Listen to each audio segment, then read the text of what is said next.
Karim Amer, producer. Thank you all for coming.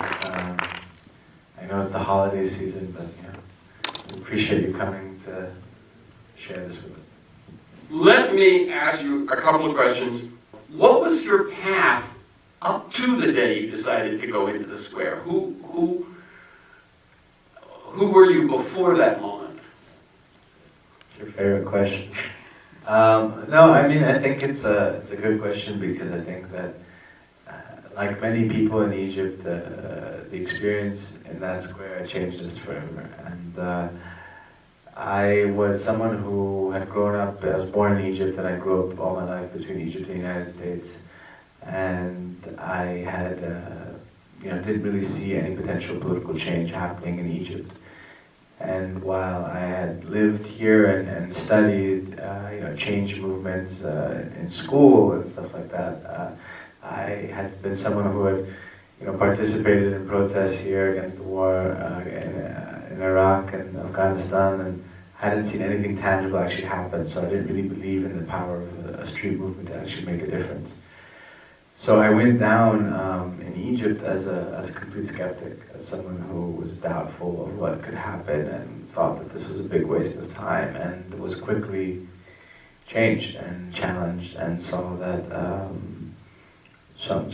a real moment in history was unfolding, and for the first time people were challenging the narrative that they had been trapped in for decades, and were deciding to write that narrative with their own hands for once and for all. And once people crossed over into that space where they were no longer scared, it was an incredible moment to witness. And so I got kind of pulled into this process, and here I am. Now, let me just say, about a year earlier, I had interviewed Wael Ghonim, the Google executive who started the Facebook page, We Are All Khalid. And the biggest thing he said was the same thing, that he was basically apolitical. He said, you didn't even talk about politics. It just didn't happen. No, there's actually an old colonial law that still exists. It was removed recently, but that we lived in, which was that more than 3 people gather talking, discussing political issues in a private room is illegal. So there was no space for political discourse. We didn't feel that there was a point to it because your destiny had already been written when you were born. And I think that what we witness and what you see with, especially with the main character, Ahmed, the young guy, is he found something in that square, like so many Egyptians, and what he's found is a sense of hope, and he's no longer scared, and he's unwilling to relinquish that right to anybody or to any fear anymore. The right to have hope, the right to determine your own destiny. And that, I think, to me and many of the people that we witnessed, that's one of the most incredible feelings of humanity that we can experience. One question that I hope people want to hear is, how did these characters, how did the Magdi, Ahmed, Ali, how did you find them, how did you choose them? Well, the whole team met in the square. So me, the director, our DP, everyone met. Nobody knew each other before. There was no plan to make a movie like this. There was no pre-production, as you can imagine. So everything was a reaction to what was happening. And we met the characters because they were sleeping in tents next to each other. I mean, it was, Ahmed was doing security. He was organizing the security of the square. Magdi was sleeping in a tent next to us. It was just kind of one of these moments. I mean, everything. We went from a country where no one spoke to one another, a country that was extremely polarized, to one where for the first time people met. And when they met, they found that despite coming from different backgrounds or political ideologies, that we all were kind of suffering from the same issues. And you were originally one of the characters. I was a character. That's how it started. And I didn't want to be a character, so I decided to produce the film instead. And the last question I'll ask, and then we'll open it to you folks, is that moment that I talked about where you rushed to get the film ready for Sundance. Do you go to Sundance? Do you keep shooting because things have changed? Talk about that, and then the jumping back in after Sundance. So, we continued. One of the big challenges in making this film was how do you, most of the narratives that were coming out about Egypt were about the first kind of 18 days, as they're called, which was this period leading up to when Mubarak stepped down. And then most of the cameras left, and to most of the world, the story was over, and to most Egyptians, even the story was over. And for us, we felt that it had just begun, and it was not because we had some kind of foresight, but because we saw really quickly that when you have the singer of the revolution, who was being heralded as a hero, 3 weeks later being tortured and pulled into the Egyptian museum, and no one reports it, not one camera, nothing, you know that there's something wrong. You know that there's another dark side to this. And so we felt the need to start filming. And so that's where our journey began. And while it was, something kind of like a feeling of a mission that we had to continue, we didn't know where it was going to, because from a story perspective, the climax had kind of happened, right? The bad guy, the dictator, 30 year had fallen. So where are you building up to? It's almost anticlimactic. And so we had no support, no production support, no television stations on board, nothing. And we just kept going. And so that's why it's like, in choosing with your first question, how do we pick the characters? We picked them and they picked to be characters, because what made them characters was that they were the people that continued coming back to that square. They were the people that continued shaping the course of the events that would continue. And we just happened to be dedicated to film that, but they became characters by their decisions. And so the film continued, and all of the events, as you saw, happened. And so the film used to end in June 30th of 2012, when the first election happened. It was the first democratically, whatever that means, election in history in Egypt, and the Muslim Brotherhood president came to power, and it was a kind of it wasn't a happy ending, but it was a compromised ending, and it was the beginning of a new place. And so that's the film that got into Sundance, and this was in November that we found out we got in, and then as we're getting ready and editing and finalizing, December 15th, the street erupts again. And so we had to make a decision. Do we make the film that's polished and beautiful for Sundance, or do we go back and start filming? So we started filming again, and we tried to pull out of Sundance actually, and our executive producer here was like, "You're crazy. You can't pull out of Sundance, it's not an option." So we're like, well, we're revolutionaries, and our office doesn't really care about what Sundance is. This is history, so no one even knows what Sundance is in Egypt. But anyway, so we continued filming and added a whole other chapter to the film, and then also added all of the graffiti that you see in the film as chapter breakers, because we felt that it needed some kind of breathing space between the different segments. And got to Sundance the day of with the tape in hand with a complete rough cut. And that was how Sundance happened. And then as we were at Sundance accepting the audience award, half of our characters were back in the street again. So we were like, okay, well, thank you for this, but we actually have to go back because it's not over. So that's been our journey so far. Okay, thank you. Questions from the audience? And I'll try it. Okay, right here. I'll repeat the question. Oh, what's going on there now? With all of Egypt, with their characters? About the who's in power and all this. Okay, he wants an update. What's going on? What's the status today? The status today is it's a dark period right now in Egypt. There's no denying that. People are exhausted after 2.5, almost 3 years now of this process. Yet we've been in dark places before, and what's shaping the future of this country is not the political process, it's the resilience of young people who are unwilling to give up their right to have a free country. And as we've seen in political movements throughout history, it doesn't take an entire country to change a country, it takes a dedicated few. And so what you see in our film is what links these three characters together, the main characters and the other people you witness, is that they're unwilling to compromise on those principles. And the reason they're unwilling to compromise is because Egypt right now is going through a founding period, not a transition period. And when you're founding something, when you're building the infrastructure of something, every inch you reach is worth miles down the future. So it's going to take time, but all change takes time. You know, and I think that where the film ends, when you hear Ahmed, the main character, saying, we're not looking for a leader anymore, we're looking for a conscience. What he means by that is, we've gone through the process. We were asleep for 30 years under a dictatorship. We awakened and found hope in Tahrir Square. We had a military rule for a year and a half. We pushed them out of power, got an election. The guy we elected turned to be, just as oppressive as the guy before, got him out of power, and now we have a military again. But guess what? We're getting smarter, we're moving quicker, and we're further and further putting power in check and holding power accountable. And so,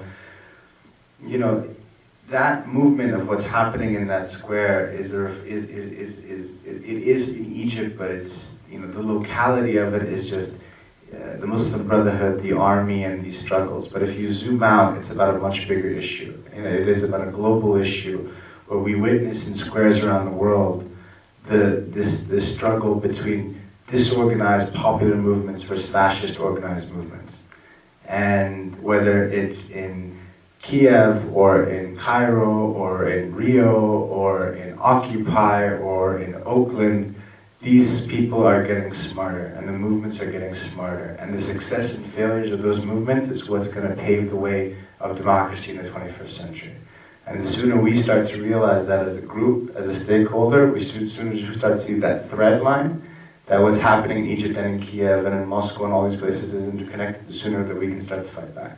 So that's what we hope everyone in this room can start to play a part, is that, we're not trying to make you come out and sign a petition or anything, but we want you to just kind of, what Ahmed would say in the film, is that what we're fighting for in Egypt is that change, The main demands of the revolution were bread, freedom, and social dignity. Those are basic rights. Those have nothing to do with where you're from, or what color skin you have, or what religion you believe in. Another question? Yeah, right there.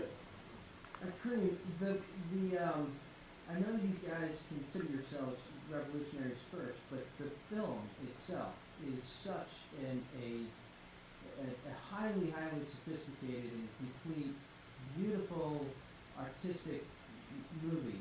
And could you speak a little bit about where the sound design and the editorial and the composer and the cinematography, the equipment came from, and whether this was produced from the square, or how, just speak a little bit about the production, because this is hyperbole, but it's almost as impressive as the revolution itself. It is such a great film. So how did you do that from the square, and what type of resources did you have? I'll just repeat very briefly in case anyone in the back didn't quite hear. He says, you are revolutionaries first, but let's talk about the film, and then praises the achievements, the technical and artistic achievements of the film. And the question is, how did you pull that off? Well, thank you for that, first of all. First, me sitting on the stage is so unfair, because this film was made by so many people. It's really been such a collaborative project. And everyone has come we've been kind of guided by this strange kind of energy. And whenever the time was right, the perfect person came to fill in that void, whether it was in sound design or whether it was in this. We had an incredible opportunity last minute before Toronto to get an invitation to go to the Skywalker Ranch with like a week to go. So we've had amazing people step in and just completely out of nowhere. And there's one person who needs to be really recognized, who's in this room today hiding in the corner because he doesn't like to be up here. But Pedro Cos is the editor of this film. And Pedro, come here. Without Pedro, there would be no film. And he is a master and an incredible editor. And he has 2 films on the shortlist this year, this and The Crash Reel. And he also cut Wasteland. Pedro's a wizard. Thank you, Pedro. Thank you. You have a gift for hyperbole, and I'm very humbled to be, amongst this incredible team that put this together. So, Pedro, I'm a member of the army. But could you say anything, just whatever strikes you about your participation in this project? I was just bowled over by Karim and Jahan and the whole team, and I was just so moved by Ahmed and Khalid and Magdi and Aida and all of them. The emotional reaction and connection was because I felt like I knew them, and what they were fighting for was not. It was not just a local thing. It was something that I think we should all strive for, and I just connected on the most basic human level, and I think that's what I saw these guys were fighting for, and I wanted to be amongst the soldiers in that fight. So. Let me ask you another one. Were you on prior to Sundance and post Sundance? I came on after Sundance. After Sundance, okay. Yes. Very good. Thank you, Pedro. Amazing.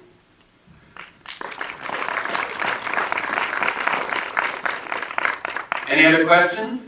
Over here. Straight, I'm going to get the one in the center, and then I'll come over there. How did you manage to keep the footage, especially when they were, those scenes where you were confronted and they were asking for your film? How did you manage to kind of keep all your footage without having it taken away? Well, we did get a lot of footage taken away, actually. I mean, Jahan was arrested 3 times, a camera confiscated. I was arrested twice. Everyone on the team was arrested at least once.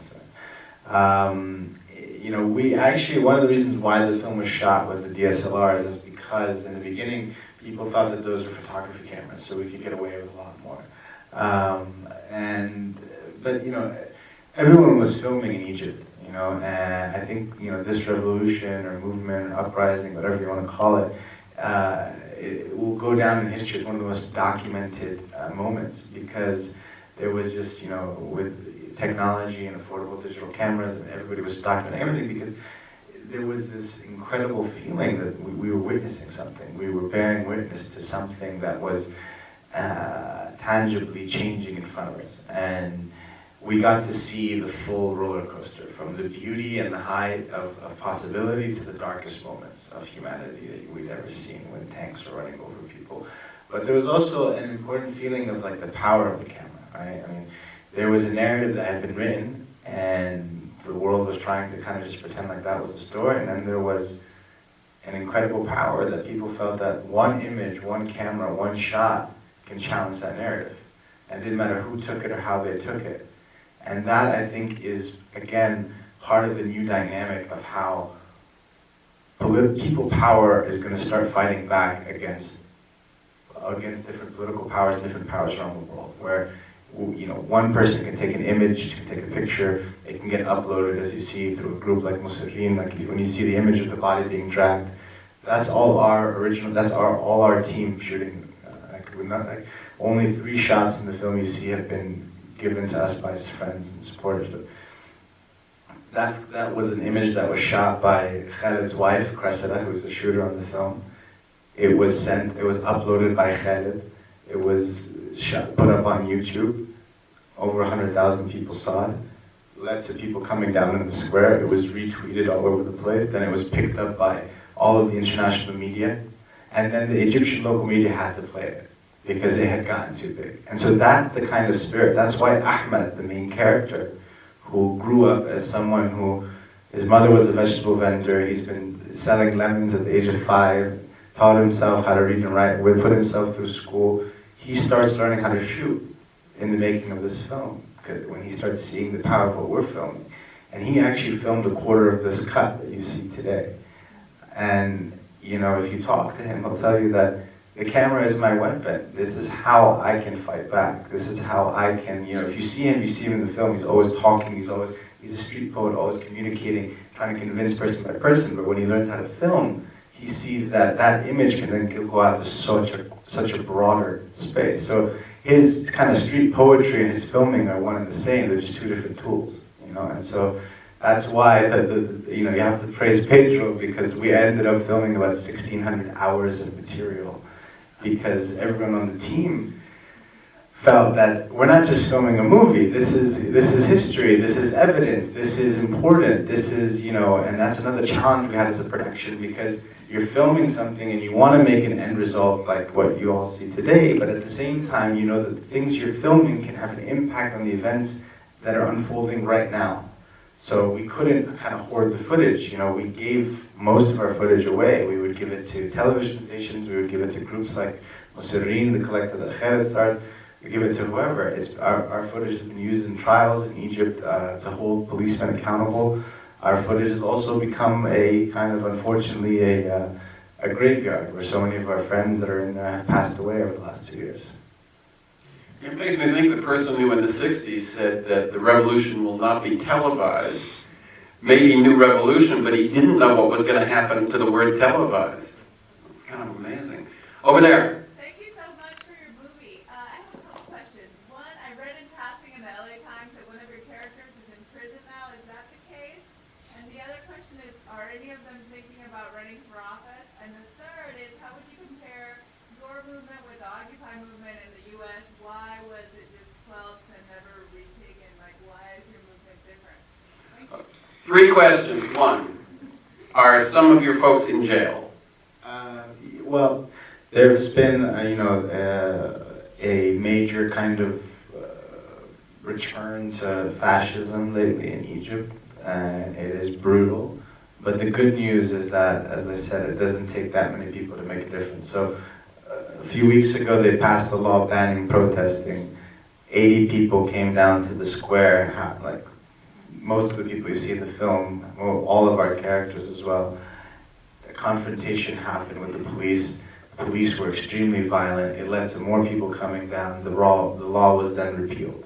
So in Egypt, the confrontation between people and the power structure is raw. Every person can make a difference. You go down into the street and you have a direct confrontation with the authority. And it doesn't necessarily mean a violent confrontation, but when you go down to the street, you claim your rights, you claim your ground, you hold your ground, and you can make a difference as an individual. You feel it, you know. So Rami is the person you were talking about in the LA Times. He's the singer in the film, and there's a warrant out for his arrest right now because of his music and because he was involved in the army has tried to put this kind of statue in the square, pretending like everything is wonderful, and so they went and painted over it in red to show that this is a statue made of blood. This is not representative of the revolution. So there's a warrant for his arrest, but nobody's scared anymore, because when you've stared death in the eyes, like so many of the people you see in this film, there's nothing else you can take from people. And if you talk to most Egyptians, they'll tell you, it's not about me, it's about the future. I have a choice to make. You either take me and my kids and my grandkids and my great-grandkids, or you just take me. So just take me, because at least I have hope for the future. So that's the red line that people are putting down. And as to your question about Occupy versus Egypt and the differences, I think that Occupy gets kind of attacked a lot in the U.S. for its limitations and failures and why it fizzled and this and that. And I think that change movements don't happen overnight. I mean, what we see in this film and what we call here the Arab Spring didn't happen just in 2011. People have been fighting for this for years, for decades, step by step, and most of these people will never be known. You'll never hear about what they did, but it's about those people who continue to go every day, like Rajia, the human rights lawyer in this film. She's been someone who's been on the ground trying to change human rights law for the last 20 years in Egypt, So change takes time. I think that the problem we have is we're trapped in a false narrative about change. We see the hero stories, we see all of the change, hurrah moments, but we don't see, our leaders at their darkest moments. We don't see Martin Luther King when he couldn't get up anymore and didn't believe anymore in what he was doing. You don't see those moments, you just see the triumph of change. And we also become a society here. I mean, I remember when Obama was elected, America became this yes we can moment, right? And everybody had all this hope, and then it became yes he can. He's gonna do it. We don't have to change anything. He can go fix everything, we go back to our lives, And that's what's changing. What's changing is that people are unwilling now to get stuck in that. People are saying, no, if we want to affect that change, and that's where Ahmed at the end of the film said, we're looking for a conscience, we all have to become active. We all have to have a stake in that change if we wish it to happen. And she also asked if anyone from the film was actually getting involved in politics. I think that people are not really looking at the political model anymore. I think that people are trying to affect the change directly. So if you want to change education, start going directly and having an impact on literacy. If you want to change healthcare, start helping people. If you want, and then the government will catch up. So people aren't waiting for the government leaders to affect the change that they want to see. They're creating that change in society, and culture is playing a huge part. You know, so through music, like someone like Rami, who's writing songs, through the graffiti, through the filming that's happening, through all of the art space, I think that's really affecting a massive change in Egypt and across the Middle East. Before I say if there's another question, has this film been shown in Egypt and what's the response?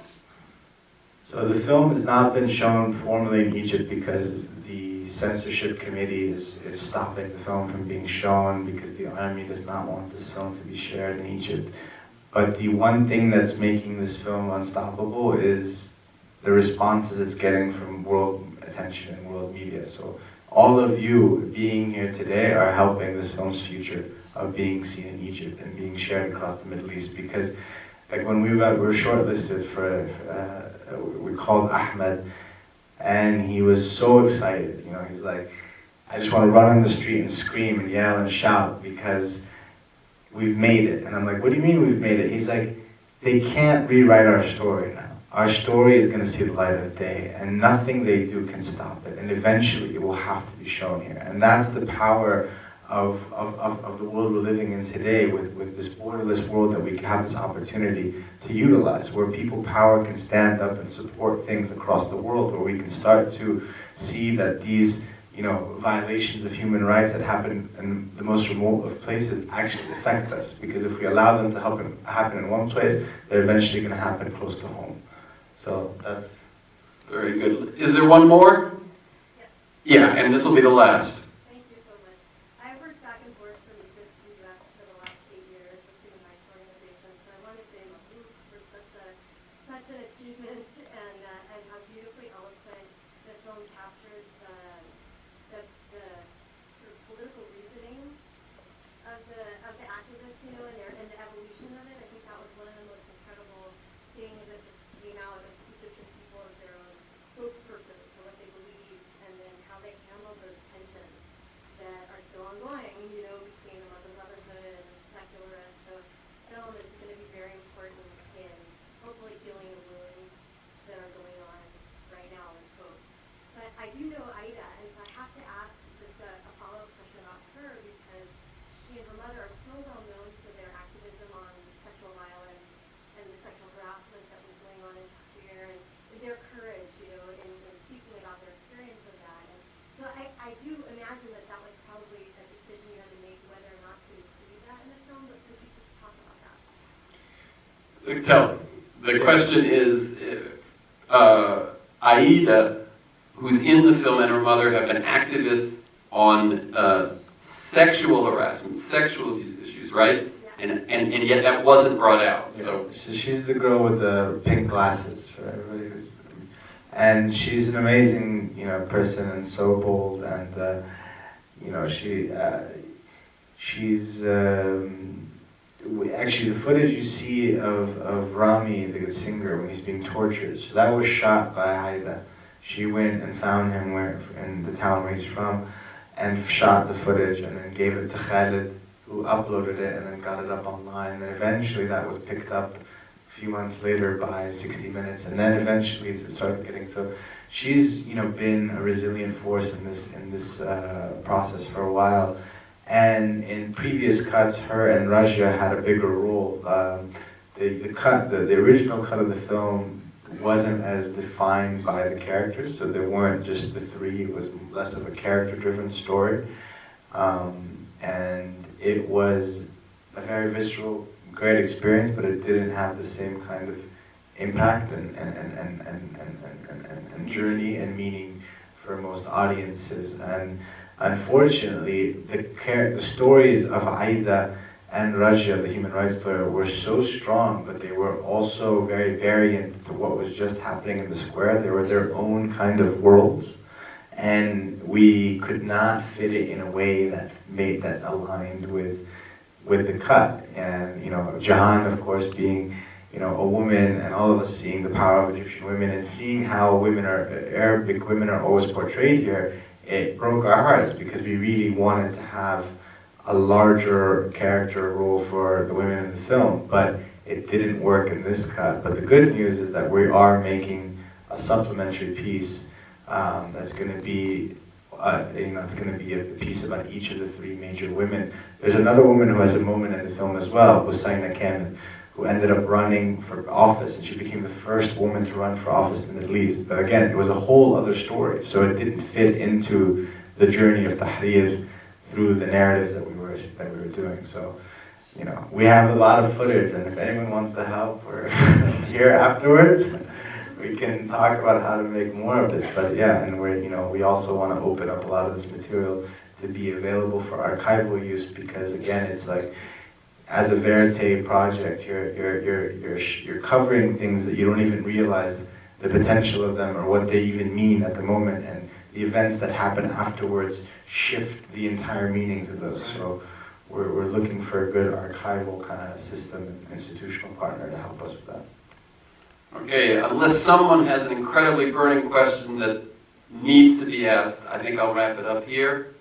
Okay. Thank you so much, audience. There's one guy who's... Okay. Have you seen other films about different areas, towns and houses, apartments, along the same movement? And already put together. Other films? Other films, other documentaries. What was the question? Have I seen other documentaries? Same revolution. Oh, did anyone else make another film of the Egyptian Revolution? Is that the question? Well, first of all, I don't think this film is about the Egyptian Revolution. I think this is about the human revolution that's happening around the world right now. And it just happens to be taking place in Egypt, but it's much bigger than that. So I wouldn't label it as Egyptian. But yeah, of course, there's a lot of people that have been making films about this, making all kinds of content about this, and it's like writing a book about the French Revolution when it happened. Tons of people will write about it for years to come. It's one of these pivotal moments that changes our whole alignment of power and people. It's a moment when you find the social contract being rewritten. So I think that there's going to be tons of content to come out about this in the future, and tons that have already happened. Our goal as filmmakers was, the only thing we could kind of commit to as our crew was to give audiences an experience, a glimpse of what it was like to live through it. And that's why we made the film about characters and not about the events. Because we wanted people to get an opportunity to feel what it was like to go through it, to get a taste of it. And even if you don't know the political backstory or the backdrop of who Mubarak was or what is, it doesn't matter.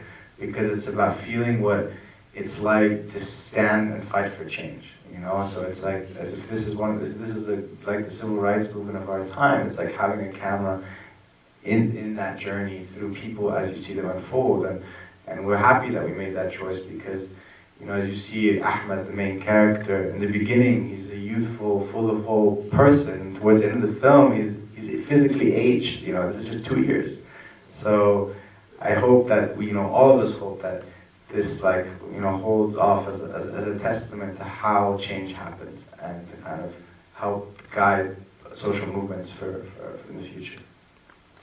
Thank you. So again, thank you to Netflix. Thank you to you. Thank you to the Documentary Association, and thank you to Karim for. Thank you to this amazing guy who doesn't get bored of us and continues to support us. And again, all of you here, we're so honored by you and really humbled by you coming out here today. And please, if you enjoy the film, tell your friends, tell everyone, because this is a film about people coming together and the power of people. So you're all a part of it now.